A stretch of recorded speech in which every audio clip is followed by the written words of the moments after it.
Welcome to the Table Podcast, where we discuss issues of God and culture, brought to you by Dallas Theological Seminary. Welcome to the Table. That's a term that we're using here at Dallas Seminary for our podcast conversations and our engagement around a table, literally, here in our own studio, but also with a desire to talk to a broader audience within our culture and the cultures around us. I'm happy to introduce at the table today Dr. Jeff Bingham, who chairs our Department of Theological Studies, whose expertise is in early Christianity, but who teaches and writes in the area of church history and systematic theology and various ministry topics. Also, Jenny McGill, who is our administrator and, in essence, coordinator for our international students, ministers to them from start to finish here on our campus, and she also serves as an adjunct professor in our World Missions and Intercultural Studies department. So Jeff and Jenny, welcome. Alongside of me is Dr. Bock, who serves as a research professor of New Testament studies, as well as in a new position that we have inaugurated this year, directing a Center for Cultural Engagement, out of which these podcasts are produced and for which these podcasts are produced. So welcome to all of you. Thank you for spending the time with us, and I know that our audience will be the richer for it. We want to talk about cultural engagement as a topic today. And in order to talk about cultural engagement, we need to define what we mean by culture. I teach at a course in hermeneutics, and one of the elements of study in that course is cultural backgrounds. And so we have all kinds of definition of culture, what people think, what people say, what people do, what people make, or some of the artifacts of culture in the Middle East, in the Greco-Roman world, etc. What do we mean by culture today? Daryl, why don't you start, and we'll ask the others to chime in as we go along. But when you think of culture, what does it mean to engage culture? Well, culture is a web. It's a web or a system of ideas and norms and standards and beliefs and artifacts that shape and give meaning to life. And actually, culture is made up of many cultures, and that's probably one of the more important features to appreciate about it. You know, life in Dallas isn't the same as life in New York City, and life in New York City isn't the same as life in Nairobi, Kenya, and life in Nairobi, Kenya isn't the same as in Melbourne, Australia. And so we sometimes talk about culture as if it's this monolith, this single thing, but in fact, it's a very complex thing. Some people, sociologists, have said that it's among the more complex words that we have in our English language. But I think of it as a combination of ideas, beliefs, norms by which people regulate their lives and give meaning to life. And then the flip side of it is culture also shapes us by the way culture is, because in one sense, although we contribute to culture, we don't make culture. We're born into culture. We're born into the world, and it makes and shapes us to a certain degree as well. And so there's an interactive element to culture as well. So you live in culture on the one hand, but you also engage with culture on the other. The other analogy that you often hear is it's what water is to fish. It's all around them, and you can't escape it. It's where you live and breathe, and it in some cases both defines what you're able to do and limits what you're able to do at the same time. Jenny, you deal with our international students and minister to them so well. From the application all the way to placement, from coming from other cultures and going back to or even into other cultures in a missional element, what do you see? You know, when you think culture, what is it that you see in those students that is reflected? I've heard that some would refer to culture as a grid or a framework, or recently by Brian Howell and Janelle Williams-Paris, they called it culture as a conversation. But in working with the students, I find that culture is an expression of the image of God instilled in them that God's brought in the creation. So any student coming from all over the world, they're bringing an expression of their culture as instigated by how they grew up and what impacted their upbringing, either their family or historical events or social environments. So I see culture as an expression of the diversity in God's creation. Well, multiple cultures. Jeff, from a theological perspective, Acts 17 in Paul's famous sermon on Mars Hill, the Areopagus there, he talks about from one man, I take it to be a reference to Adam in that passage, he has determined the boundaries and the habitation of all humanity. Is there theological underpinning to the culture, and is culture good, or is culture the result of failure on the part of humanity? Or how, from a theological perspective, do you see culture operating? Well, I think we have to acknowledge that culture can be either pagan or Christian. A culture can be a culture which reflects divine revelation and submission to it, or culture can be in opposition or in rebellion to divine revelation. So a culture such as we find in Acts 17, polytheistic culture, a culture of idols, a culture which believes in many divine beings, and into which Paul has to enter in order essentially to tell them that their ideas are wrong, and by virtue of one of their idols, declare the only true God and the resurrection of His Son. And so I think what we can see is that cultures can have components of both paganism and of Christianity, of truth and of error.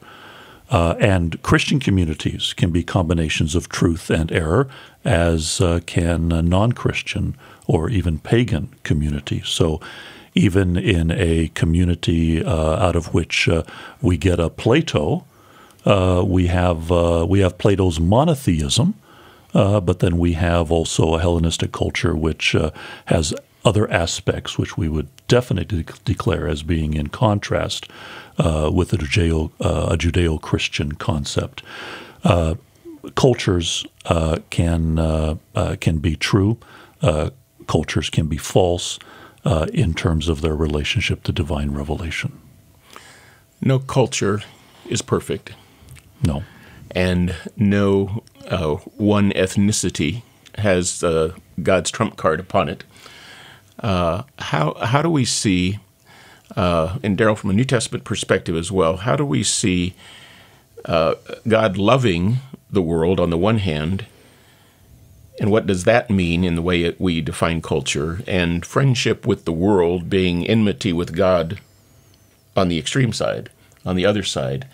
If somebody came up to you after church on a Sunday or after a lecture that you give on a university campus and put those two in front of you and saying, are those both culture, or is there something else operating with that term world in those two passages? How would you address that? Well, I'd actually go very much to the beginning of the Old Testament. I'd start in Genesis 1 and say that part of what God did when He made us in His image was to make us image bearers and stewards of a creation that He has put us in having responsibility for. That's where culture starts. Now, what happens, of course, in Genesis 3 is that we rebel against that responsibility, and that leads to the fall, and that produces the mix that Jeff was discussing, that we have the good and bad, we side by side mixed together, almost like a stew. And so that complicates the situation. But I think what often happens is that when we look at culture, we tend to want to assess it, which is one aspect of it. The other factor that culture does for us that I think is important, because it is a part of our living out our being in God's image, is how we engage in culture, how we live in culture, how we live. I mean, simply put, We can live well and we can live poorly, and we also have to be aware of what culture does to us. Culture does things to us. I said earlier, it defines what we do. I don't see anyone at this table who walked in and had a quill in their hand and who writes with a quill. No one writes with a quill anymore. Or if you do, it's because you have a love for the way in which writing was done. It's not the way we have a ballpoint pen or something like that. Some people today write, they don't write, and they don't use a pen at all. They're on a computer. All those things either limit us or open us up to do things the way maybe things weren't done before, that kind of thing. So when I interact, and some of that is the creative living out of the way God made us when He asked us to be stewards, to help manage what it is God has created, and to be, if you will, his cohorts in stewardship of the creation. And so that is a complicated relationship that we have with culture. It's something God has asked us to do on the one hand, and yet it's something, because of the way we've done it, sometimes well and sometimes poorly, the record ends up producing all kinds of fallout. Because the other thing that happens with culture when you make things that contribute to the culture is that you may intend something to do something, but then there are the consequences that other people will use it for that can build or distort what it is that's been created. And we get that impact in culture as well. So it's a complicated question, Mark, which is why I'm not doing a great job of answering it, because culture is a mix. I do think that we have tended in Christian circles to see culture and the world as this enemy that we're in a battle with, and that's one part of the picture. And it certainly is an important part of the picture. But the other half of it is that culture is actually part of what God has asked us to do and be in contributing to the world. And so there's an element of service and engagement that also is a part of our calling. It should be part of a mission that reflects the goodness and glory of God and how we decide to contribute. But that is another aspect of our engagement. So I think, if I can simplify this answer down to one sentence, we kind of have a love-hate relationship with culture. Love on the side of being the expression of the very creativity with which God made us, as He called us to steward the culture, but a tension and a hate and a challenge, because the world often has rejected the way in which God has asked us to participate in that creation. And so we live in a tension, and that tension, we know theologically, will not be resolved until the end of history, when God fixes that which is broken. But in the meantime, we're supposed to represent that which is good, and attempt to do that faithfully in a way that shows the character and love and concern of God for all people. Let me go back to the definition of culture. Could we say, and would we say, that the culture of people that are in the world, the group of people God obviously passionately loves enough to give His Son to pay the penalty for their sin, that's a love for the individuals that God has created for His own purposes and for His will. Another sense in which the world is used is the world of ideas that fallen humanity have advanced. And it's not that I can't have Christian or non-Christian friends, like neighbors, whom I can genuinely love. That's not the evil of loving the world that makes me an enemy of God. It's the love of the world's ideas, the distortions, the falsehoods that have come in because of the fall, and the image breaking, to go back to the metaphor of image making versus image breaking, and reflecting God. Would that be a fair way to differentiate a love of God for the people of the world versus the danger of friendship with the worldly ideas that really take me away from God? Talk to me about that. Would that be an adequate way to answer that kind of a question between two definitions of what we mean by world, which is similar to the term culture, but a little bit different? Well, we find cosmos or world used in the New Testament in a negative sense, but perhaps also a neutral sense. So yeah, the New Testament has a great concern for the perversity, the rebelliousness, the unrighteousness and wickedness of humanity, which is supracultural. So no culture is without those negative attributes, and those are always rebuked by Scripture. And yet it is clear that we also find a very tender, gentle, and optimistic stand of God to the world, where he sends his Son to the world, becoming like us in every way, yet without sin, joining us in our humanity. I think it's a helpful paradigm that we can look at a culture and realize that every culture has neutral aspects, positive aspects, and negative aspects. And God hates the negative, loves the good, and is probably neutral about the neutral. Let's go back to the question of culture versus cultures. Well, we're in the Metroplex here in Dallas. We have students that come from all over the world and all over the country, and they find that Dallas is not a monolithic culture that they have experienced on television. Not all of us live like the Dallas television program, okay, and reflect that. Many are surprised we don't all have a Southern accent. So the cultures of Dallas, talk to me about the multiplicity of cultures, even within a geographical entity, that have to be taken into account for good ministry and good understanding. Most of my students are surprised by the nationalism, not only in Dallas, that would be reflected in other states, but that's one thing they face when they come. They're not necessarily expecting that level of patriotism. I think that's one factor. Dallas isn't as diverse as perhaps other parts of the country, and yet we have our multicultures represented. So I think a challenge for the students arriving is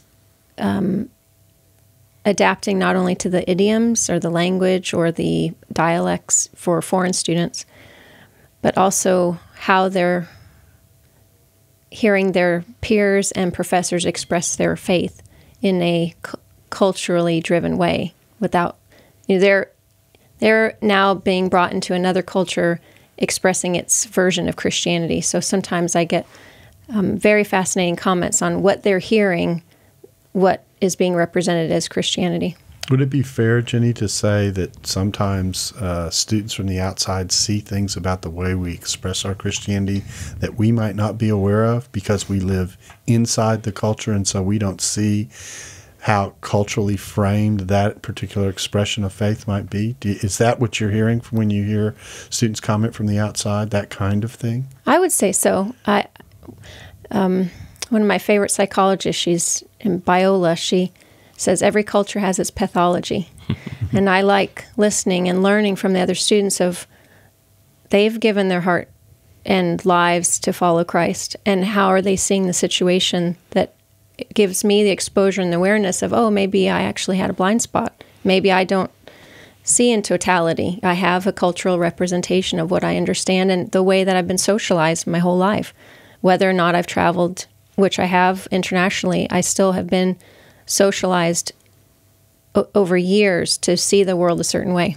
The one thing that strikes me about that is that sometimes our experience it does have blinders on it because of where we've been, and one of the values of a seminary can be this mix that you get. You actually have a conglomeration of cultures. You have a mini, I mean this in a metaphorical sense, United Nations of sorts of Christianity that comes together on the seminary campus, so that students have an opportunity to interact with other students from other cultures and other backgrounds and see their own faith through fresh eyes.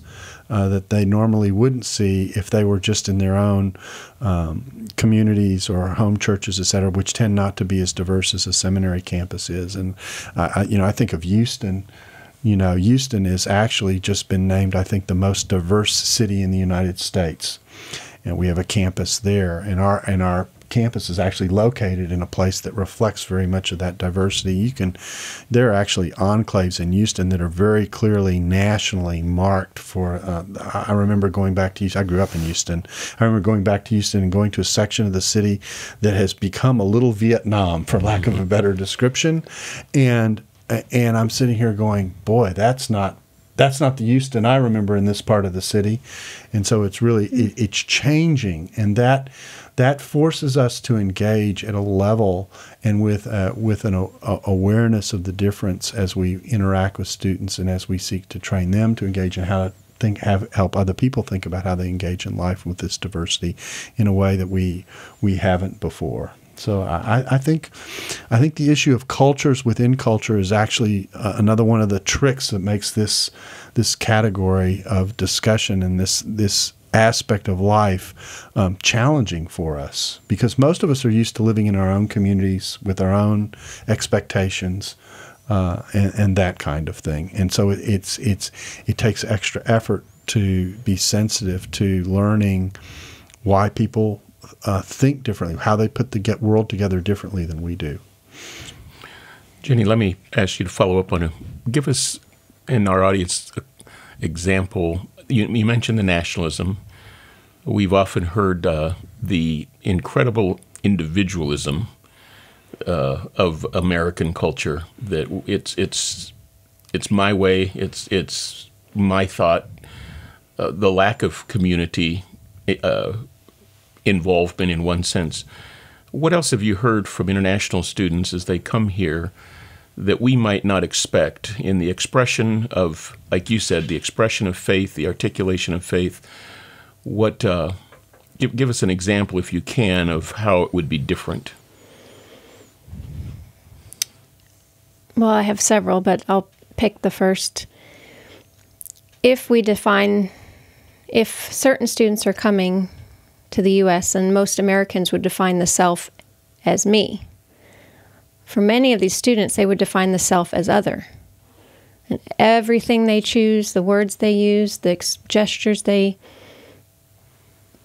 operate by, the mannerisms, the deference, obedience, manners, customs, it's always in reflection of the other, to the neglect of the individual, perhaps, that the self as we. So I think that's a huge, which touches on your individualism. Another might be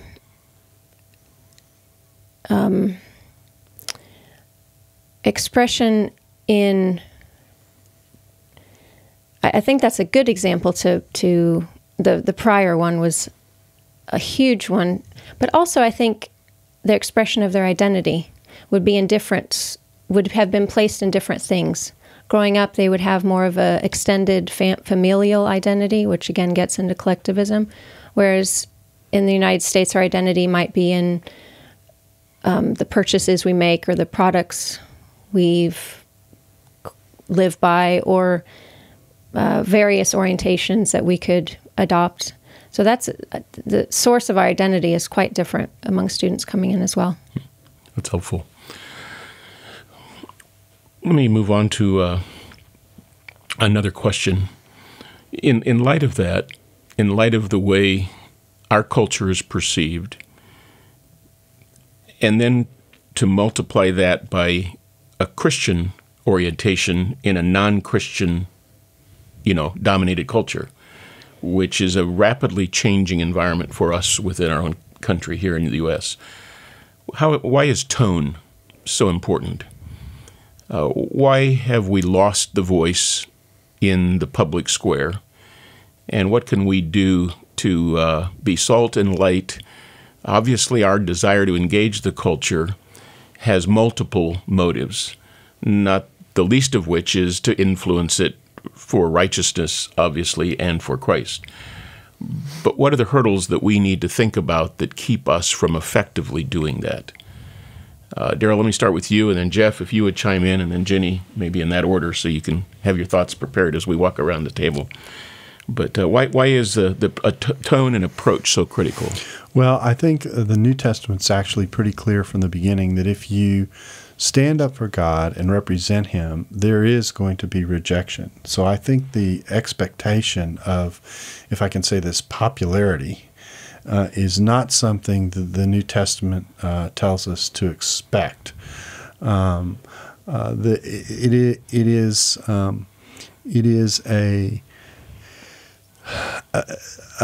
again another tension in the Christian life, that we reach out to the world, we stretch out a hand to the world, we say God cares you and loves for you, and yet there is a rejection that often comes with that Jesus said, if they rejected me, they're going to reject you. So, but you don't reach out and you don't evaluate what you do on the basis of whether what you do is popular or not, or even how much power you possess. Your assessment of the quality of your engagement, if I can say it that way, is rooted in being faithful to the living God, and in representing Him in a way that it at least attempts to be honoring to Him, and to have an integrity about it in the way in which He is represented by the way you interact and live. So that means that your tone has this other tension that's built into it in the face of the possibility of rejection, which you understand is going to likely come with the territory. And that is, you're extending a hand of love on the one hand, but you also understand that that's going to be, and sometimes require, a challenge of the person that you're extending the hand to. Because the person who is not a part of the Christian background, who is living independently of God in one way or another, or sees spirituality in very individualized kinds of ways, may or may not be open to the need, but simply to be submissive to God and to His revelation. And so that introduces a tension in the walk, but the tone is always one of engagement and challenge simultaneously. I like the Acts 17 passage, and the reason I like the Acts 17 passage is that on the one hand you see Paul extending a hand to a culture that he has been provoked by. I mean, before he even speaks, the text tells us he saw the idols and he was provoked. And yet when he addresses them, the sense is that he's saying, I sense you are a people grappling to come to grips with the unknown God. Of all the myriad of ways he could have entered into his challenge, that is not the one I would have thought of. And then he engages them, and then he slowly draws them into the rebuke that is built into the speech. But in the midst of the rebuke, he's also beginning to extend the hand. He never gets through the speech, but he begins to extend the hand about the hope of resurrection. And so you see him fighting with this tension, better way to say it, or engaging with this tension of a hand extended on the one hand, but there is a challenge that's wrapped up in it. And you watch him wrestle with the skill. And the tone of it is engaging. I don't know what other word to say. He's trying to draw them in, to have them consider what it is that he's putting on the table. It's a very different tone, interestingly enough, from Romans 1 when he talks about the culture. There, it's very direct. It's hard-hitting. In fact, it's so hard-hitting that when people read it, particularly people who don't identify with the Christian culture, they think, Paul is just rude, hateful, whatever word you want to put. That's a very honest confrontation of what the culture is. And yet when he engages, that's not how he engages. And so I think that gives us a spectrum of what we're dealing with here. Someone who is sensitive to the tension between the challenge that is inherent in the Christian faith in terms of where most people are in their walk with God if they don't know Him. All people are in their walk with God if they don't know Him. And the invitation that you're trying to extend that says to the person, God really desires the best for you, and the best for you is to get reconnected to Him. I think tone has, in culture, historical precedence. And so American evangelicals are a culture unto themselves. and they can't be disconnected, nor can their tone be disconnected from their history. So in the 19th century, with the dawn of the scientific revolution, American evangelicals went through a very painful period in this country, whereas before the scientific revolution, they were largely respected. The larger American culture at least endured, if not invited, their particular theological perspectives. But with the rise of the scientific revolution, the larger culture departs from the supernaturalism of the American evangelical. And as the American evangelical sees the larger culture depart and, in fact, reject the American evangelical becomes hurt. The American evangelical feels rejected, unloved. They experience a fall from a premier seat in the American culture to now one of disdain in the larger culture. And so they decide in the 19th century to retreat out of the larger culture into fortresses and into cities and into worlds and into cultures of their own making, where they can feel a part of the majority again, where they can control the items and details of their culture. That changed the tone of American evangelicalism in its engagement with culture. It became desperate. It became the tone of a person who sees that an investment in a stock is quickly dropping as the price of the stock drops. And all of a sudden he is on his phone to his broker, and his tone is completely different than the tone the day that he bought the stock. Get me out now. And so the tone of the American evangelical changed. The tone of the American evangelical in relationship to culture changed again after World War II, when American evangelicals known as the neo-evangelicals or the new evangelicals attempted to re-enter culture and began to imitate culture, began to welcome aspects of culture into their lives. And the tone changed again. It was more civil. It was less desperate, but it was also more accommodating. And so American evangelicalism has gone from different ends of the spectrum to a desperate tone, to in sometimes a more civil, but to even in some cases to an accommodating, less critical tone. And so tone is historically impacted and historically determined. And so, yes, tone is extremely important. I might disagree with Darrell just a tiny bit here. I would see actually what's happening in Romans 1 as engagement. And I would see that sometimes the tone of engagement has to be different. I would also see the tone in Acts 17 as sensitive, as a desire to enter and to dialogue, but also a tone which in the end ends up being absolutely absolutist, and which disregards the original intent of the idol maker. The idol maker of the unknown God had just positioned this idol as one among many gods. Paul doesn't even allow for that interpretation. He immediately removes the identity of the unknown God from the pantheon and immediately declares this is the only God who exists, and he has a son, Jesus Christ, who was raised from the dead. So that I think Christian tone can have a variety of tones to it. It can be harsh. It can be loud. It can be soft. It can be gentle. It can be condemning on the basis of the divine revelation. It can be welcoming on the basis of the divine revelation. And so I think the trick is to call upon the Spirit of God, to whom Jesus about whom Jesus made the promise that at times of testing and at times of trial, he would teach them what to say.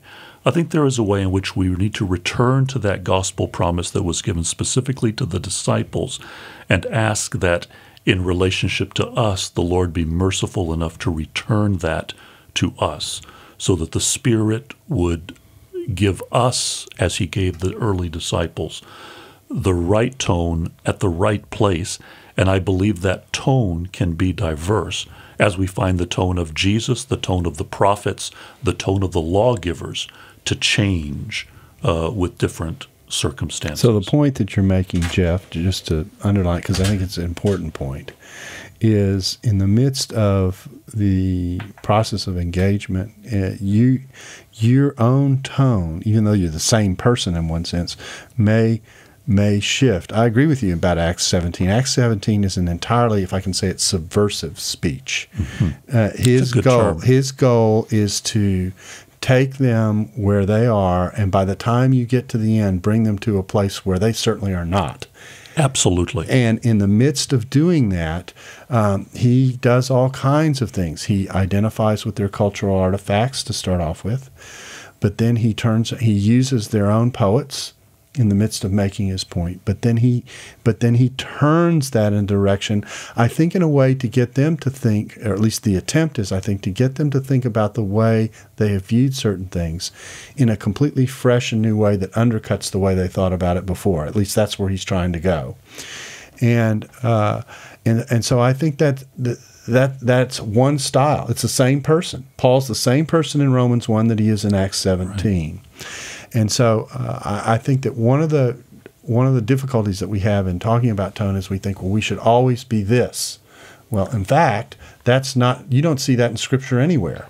And you especially don't see it with Jesus. Exactly right. You see him, he can be harsh, he can be sensitive. Yeah. What's interesting about Jesus is sometimes he's harsh with the people you might not expect him to be harsh with at one level, and he's soft with the people who you might have expected him to be harsh with. So there's a little bit of that going on too. But it is the same person reacting in different ways, because the issue in one sense isn't the tone. The issue is the goal of where you're trying to go in engaging. Exactly. And you're always trying to go in a direction that redirects people to reconnect with the living God in a way that's faithful to what he desires as best for his creation and for him and for the people that he has created. What we don't want to happen is, as American evangelicals, to allow our history to determine our tone. Mm-hmm. We don't want our experience, we don't want the wars of our fathers, of our American evangelical fathers in the 19th century, to determine the volume or the tactics that we use in the 21st century. We have to be American evangelicals in the 21st century that are looking to the Lord Jesus and to his prophets and apostles for our tone, not to the wars of our forefathers. I think it's a great example. And Jenny, I'm going to come back to you. The Acts 17 is fascinating because you've got two groups of philosophers represented there. You've got Epicureans on the one side. You've got Stoics on the other side. Both of those have mutually exclusive philosophies. And I was thinking about that the other day. You have, in the life of Christ, it's called Welcome to the First Century, you have the Herodians, who were pro-Roman, pro-Herod, not just pro-Roman, but pro-Herod, and followers of a Roman-appointed ruler whose family history, especially whose father was a notorious megalomaniac and power monger. And you have Pharisees on the other end who are so pro-Israeli and pro-law, and those are mutually exclusive, but they become common bedfellows in contradicting Christ. Paul rightly addresses both of the extremes in that message in Acts 17 and steers that message, as you said, from some common ground to some very uncommon ground, where he ends up, not only is there the goal of that all men everywhere should repent, but he's fixed a day when he's going to appoint his son as the judge to come and judge. There is salvation and judgment that are uncompromised realities that are on the table for option.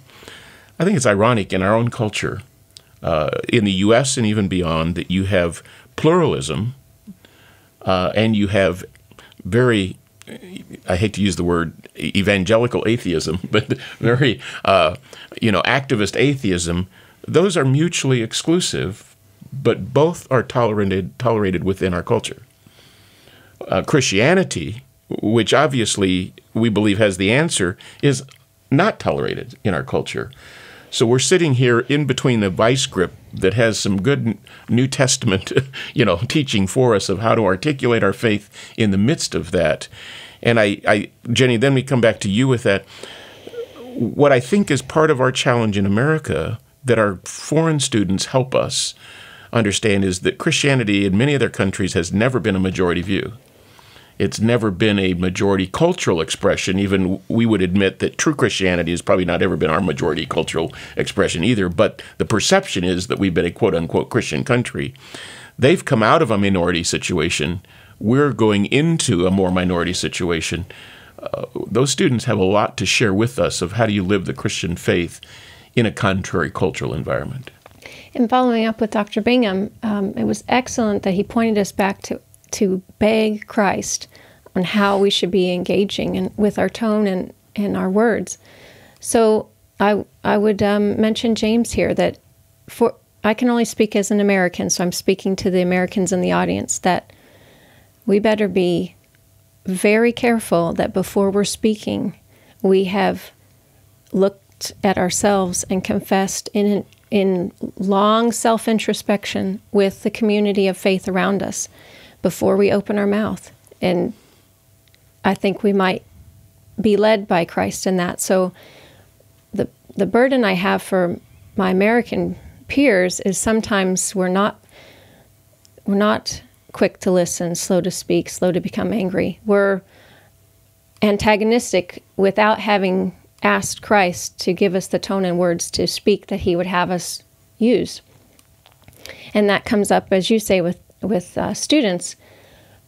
Some of the marginalization that Christians may experience in this country is not even our message as much as our delivery, our methodology, our tone I don't mean that we can't use a harsh tone at times if it's appropriate, but I find that sometimes we may rush to speak without having done the due diligence that Dr. Bingham was mentioning. So it strikes my students as strange, who are used to living in a minority atmosphere, to see Americans disgruntled that they don't have the cultural majority position any longer. I mean, Christianity has always been a minority. Even Judaism has been a largely historical minority. So part of what the challenge, I think, is for Americans is to contemplate what it might be like if the culture changes as it has and is and will, to how would I respond as a minority in this situation, not necessarily the majority power perceived culturally in the past. So in relating tone to culture and bringing in the international perspectives, is that confrontation isn't always verbal.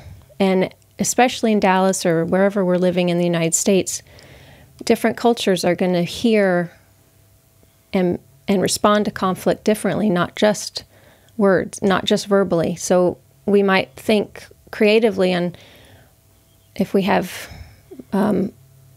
neighbors who are immigrants from a different country, how best would they respond and hear the truth of Christ that might not just be verbal?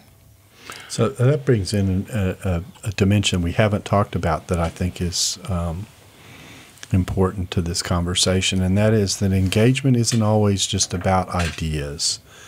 Certainly they can reflect ideas, but one of the things that is often associated with culture is the way in which people contribute to culture by creatively serving, by creatively creating things that help people in one way or another, that express care and concern. It doesn't have to be commercially driven, that kind of thing. And so it opens up the possibility of what people in their vocation, most people who live their lives don't live the life of a seminarian. They don't get to sit in front of a Bible all day and teach about what's going on in the Bible. They sell a car, or they engage in business or something like that. That's part of culture. That's part of cultural engagement. In fact, there's a lot more, some could say, there's a lot more cultural engagement going on outside the seminary oftentimes than in the seminary. Mm-hmm. So how do we think about culture and cultural engagement in the context of where most people live their lives? I'm talking about 9 to 5, and what does that look like? How should we think about that aspect of living in cultural engagement? Because I think sometimes we think of cultural engagement strictly in terms of this clash of ideas that we have in the world, as opposed to thinking about it relationally, if I can say it that way, in how we're interacting and relating with people that God brings us into contact with on a regular basis just through the living of our lives. One of the most exciting things about culture is the cultural connections we can have. Whereas theoretically or theologically we differ with another individual, any cultural connection we can find, whether it's a Lamborghini, how you make jewelry, anything, that is a point of connection that you can enter in and enjoy with them and live life over that cultural point. It could be any hobby, literature, music. Basically anything the humans have created doesn't. And then in building the relationship, we may have opportunities to speak the gospel truth according to Christ. If one listening is not engaged in ministry as a profession, as a vocation, they're in business, homemaking, teaching, selling cars, coaching soccer. What would you say for the average Christian in those kinds of settings? What would be some practical ways they could engage culture with a view, obviously, to influencing people within the culture for the cause of Christ? You mentioned some in terms of handiwork, art, even sport, and things. But, stopping short of an evangelistic presentation, that may not come, obviously, on the front end of a relationship. But how do we get there? How do we start into that engagement so that we build a platform for the articulation of the gospel of Jesus Christ at the right point in time, led by the Spirit, empowered by the Spirit? What are some ways that you would think we could think about or give counsel to? I think immediately of charges that were being brought against the Christians in the 2nd century by the Roman Empire. One of the charges was that Christians were irreligious and that they made, therefore, terrible Romans. They were irreligious and unsocial. They were monotheistic rather than polytheistic. That made them atheistic as far as the Romans were concerned. And they were unsocial. They made lousy Romans. They didn't participate in the temple ceremonies. They didn't participate in the temple sacrifices. They didn't attend many of the games which had religious significance to them. They weren't part of the pagan festivals, and so they were accused of being unsocial and of being lousy Romans. The way in which the apologists of the 2nd century, particularly Athenagoras, responds is by saying, we may not attend your feasts, your games, your temples, but that doesn't mean we're lousy Romans. When your children end up with both parents dead because of plague, we're the ones who take them into our homes and give them new parents. When When our Roman neighbors are ill, we're the ones who sit up with them and tend to them in their illness. When plague hits the city, we are the ones who share our food with others who are hungry. And so we're actually very good Romans. We may not be Romans on your terms, but we're very good Romans because we care for the Romans.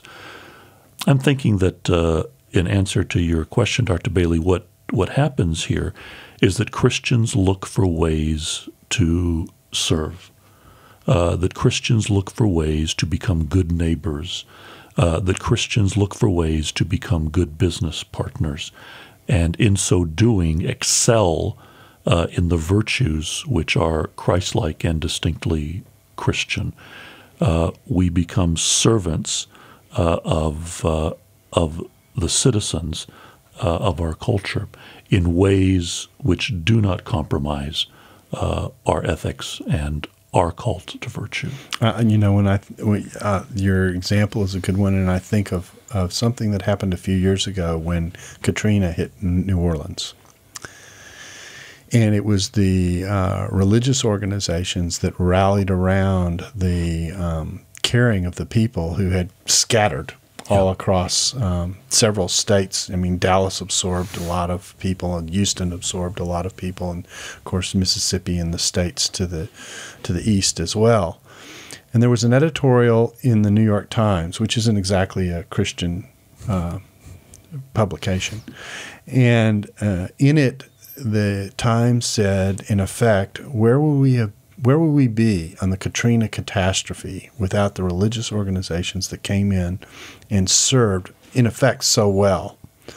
And they recognized that what the government couldn't do, those organizations were able to do and made possible. And so the disaster was far less of a disaster. The thrust of the editorial was. The disaster was far less of a disaster because of the way in which religious organizations, which were primarily Christian, had stepped forward and done this. And they admitted in the midst of the piece that, they often give the very people who had stepped in to help a hard time on a lot of issues, but not on this one. And I often think, this is Athenagoras in the 21st century, that the more we think about how we contribute as good neighbors, showing our love for God by the way we love our neighbor in the positive sense of that term, is one of the most practical ways to engage that we can have. That says, it makes a clear statement, or at least attempts to make a clear statement. We love you and care for you in ways that are healthy as being a human. And I don't think we often think of cultural engagement in those kinds of terms. I think we have been so captured by the battle that cultural engagement often is at the level of ideas that we have lost this dimension of thinking about cultural engagement. And I have the hope and the prayer, perhaps, that part of what we can be talking about as we talk about this area of cultural engagement, and this does spill over into tone, but it's tone operating at a different level. It's the point you were making, Jenny. It's not what you do with your words. It's about something far more profound and almost symbolic. It's too soft a word. It's far more relationally rooted. Living it out. Exactly right. In such a way that a person looks at how you extend your hand in an area where it might not have normally been expected, and they go, that was extraordinary. What in the world caused you to do that? Most of the people living around me would never think of doing that. And that dissonance is, I'm going to go back to a word I used earlier, is subversive. In the positive sense of that term, because what it communicates is a love and a commitment and an understanding and a willing to engage and to reach out to someone who's different in a way that says, I really do care about you.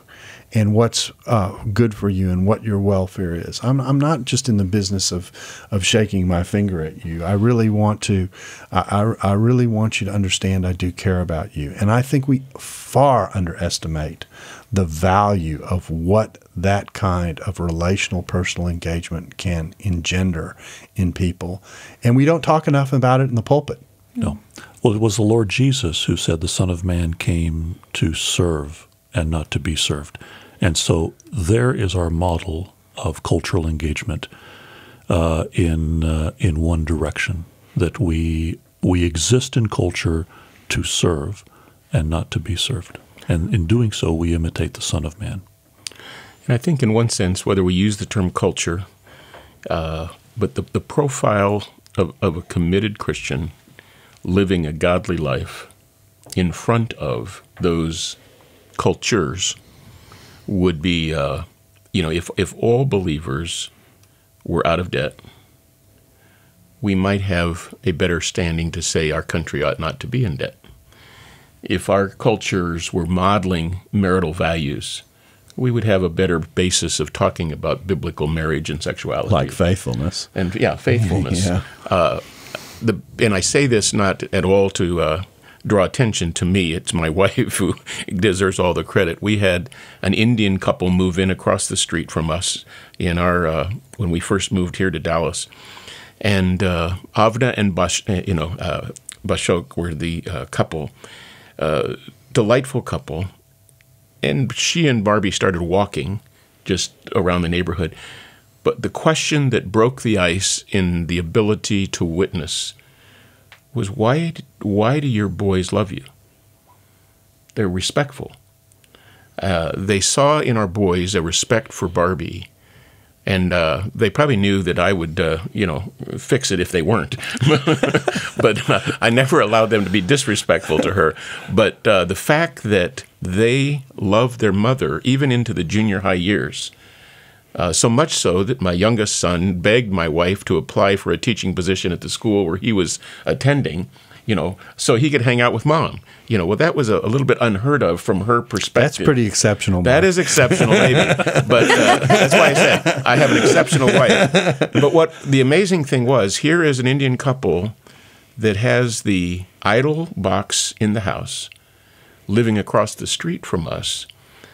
But the opportunity, the crack in that shield, if I could say that, or the crack in that door that allowed a conversation of what made the difference in life came at a visual level, not at a verbal level, which is what you were saying, to visualize what it means to live like Christians so that when we have the conversation that the charge of hypocrisy, it's an easy charge the world has, and it's a valid charge that the world has, but it's an easy charge, but to eliminate that reason for slander, is a part of what Peter says to that early church, that by the kind of behavior we live, we put to silence the criticisms of people who are ignorant. And Barbie wasn't bragging about that. Not she at was all. just Never. living her life faithfully in the context of a different cultural practice and standard that happened to be theologically grounded. And again, I think that's this is practical cultural engagement, if you want to think of it that way. It's not ideological cultural engagement. It's practical cultural engagement. And sometimes it's able to work its way in and through the clash of ideas that's going on in the culture. It's a way through. And as I said, I just don't think we talk about that near enough in the pulpits. And we don't have illustrations that pastors use in the pulpits as they preach that encourage people in this direction enough so that they think about how to integrate the lives that they live 9 to 5 where they are enough so that Christ represents them. They think the only representation they have is verbal. And sometimes, actually, even the hypocrisy charge tells you that what people are doing is they're watching, not so much by what you say, but what you do. And to give you a practical illustration, let's stay with the car salesman. It's such a valuable opportunity to be in mission. So if the car salesman employee has a commission. Thinking through, how am I going to use that? Would I ever give it to a fellow salesman who didn't earn it because whatever circumstance he's encountering? Would we give of ourselves and our time and our resources, even our money, to serve the people with whom we're working? For all of those, whether in car sales or business offices, as a Christian, if you're stealing office supplies, there's nothing more practical, and I would offer ideological, as what you do in that moment. And that is what people see. If you want a Christian witness and you're doing, how you treat your wife, your relationships, etc., once you start to break it down to think through, what am I doing on a daily basis that is evidencing Christ or not, and am I following him in this behavior? That's your witness. This is always a delicate tension, and we're always out of balance. The truth versus the deed. The confrontation of ideas and the compassion in the relationship.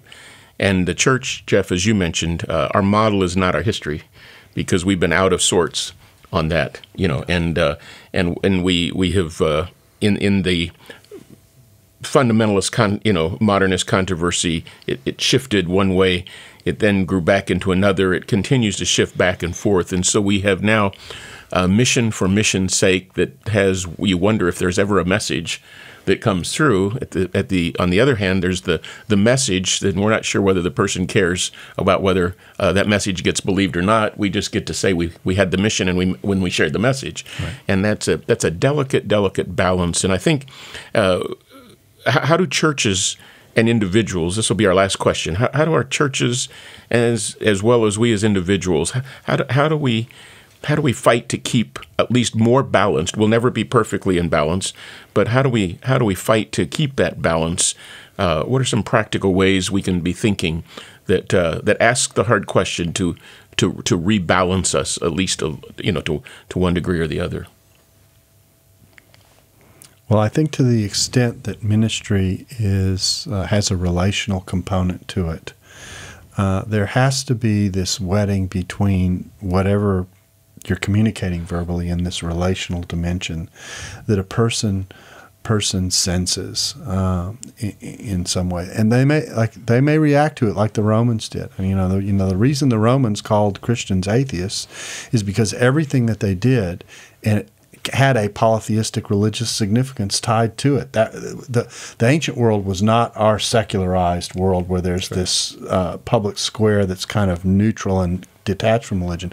Everything that Romans did had some type of religious dimension to it. I like to illustrate it this way. The religious calendar in Rome had over 150 religious holidays a year that were supposed to be celebrated. That's a holiday every 3 days. We complain about how we've added holidays so we get one a month. Every 3 days something's being celebrated that has some type of significance. So my point is that without the relational dimension, it can look.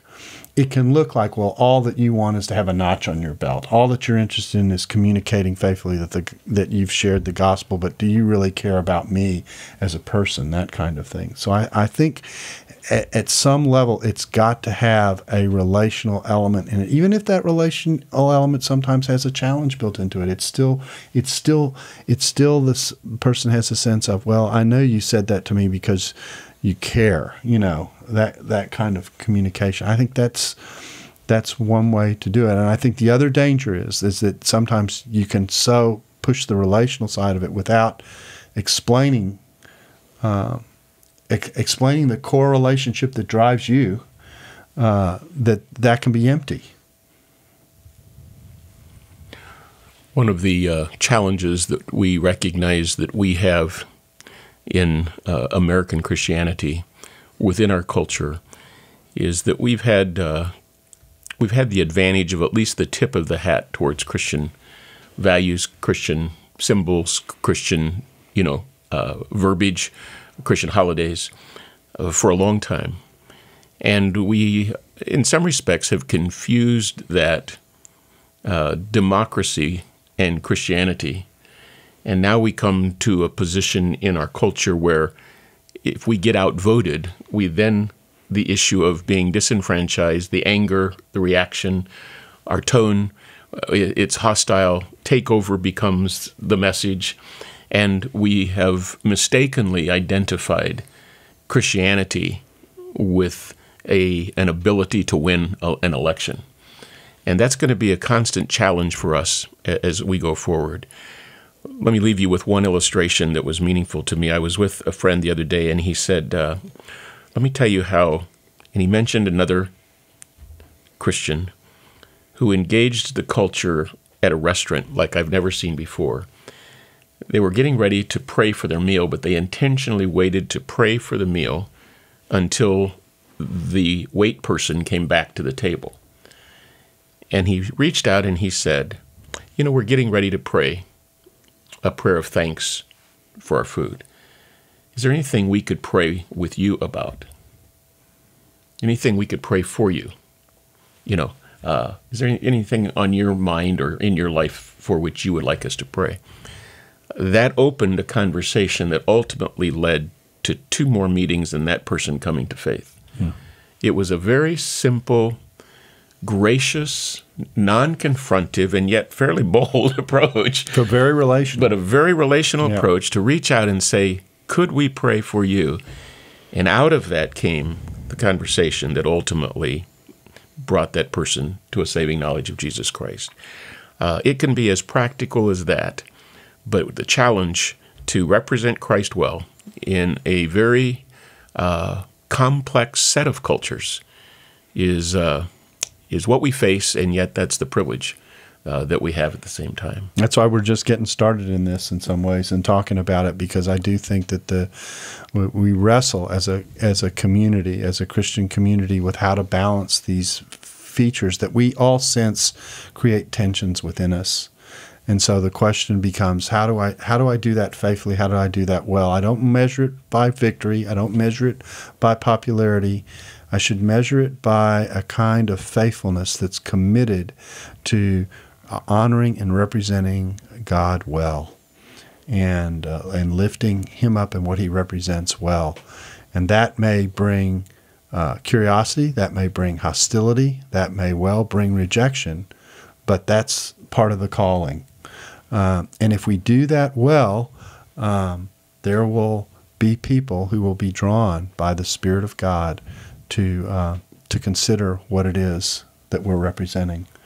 And that's the best kind of cultural engagement. I love the way Acts 17 ends. We hadn't talked about using that passage, but I'm glad we did, because there were some who stayed hostile and reacted to the message of truth.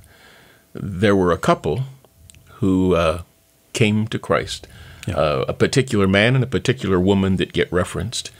And then there were some others that said, we'd like to talk about this some more. What a great compendium.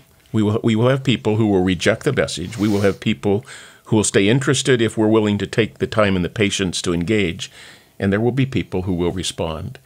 I love that fact that it represents an honesty of the hostility that exists. It represents the patience that's needed to engage. But it also represents the joy that when the message is preached and the Spirit of God works, people, and these two, one of the guys was known as an Areopagite.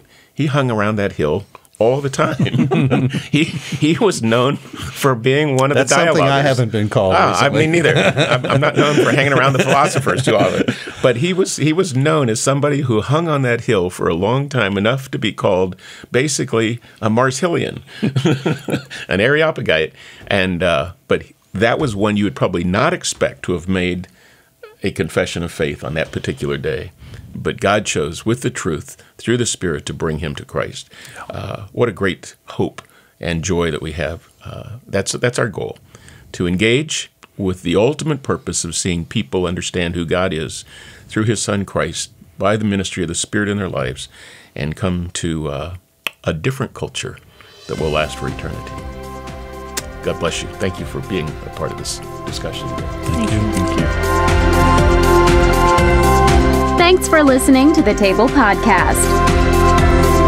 Dallas Theological Seminary. Teach truth, love well.